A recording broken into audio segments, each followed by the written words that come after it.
नमस्कार मंडळी, पुन्हा एकदा स्वागत करतो तुमचं आपल्या एका नवीन व्हिडिओमध्ये. आपल्या सर्वांचा लाडका कुमार रणधीररावभाई पाटील आडवली कल्याण यांचा मथुर नक्की कोणत्या मैदान पाळणारे प्रेक्षकांना तर आतुरता लागली असते.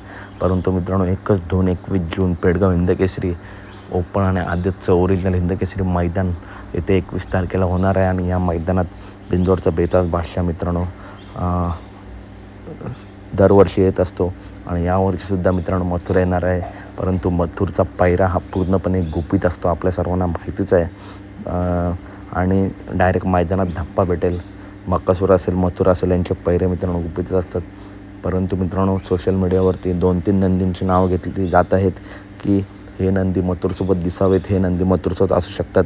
त्याच्यामध्ये एक आदत पुष्पराज, ज्याने फॉर्च्युनर मैदानात मथुरसोबत ट्रॅक्टर जिंकला होता. आणि दुसरा आहे तो अखंड महाराष्ट्राचा लाडका द्वादशम हिंदकेसरी बकासूर किंवा पुष्पराज. हे नंदी पाळले पाहिजे असं प्रेक्षकांचं मत आहे. मथुरसोबत पुष्पराज पाळला तरी जोडी सुंदर पडेल आणि द्वादशम हिंदकेसरी बकासूर पाळलं तरी जोडी मित्रांनो टॉपच पडेल. आणि तुमचं काय मत कमेंट करून नक्की सांगा. या 2 नंदींसोबत मित्रांनो सोशल मीडियावरती नावं घेतली जात आहेत मथुरच्या पायऱ्याबाबत.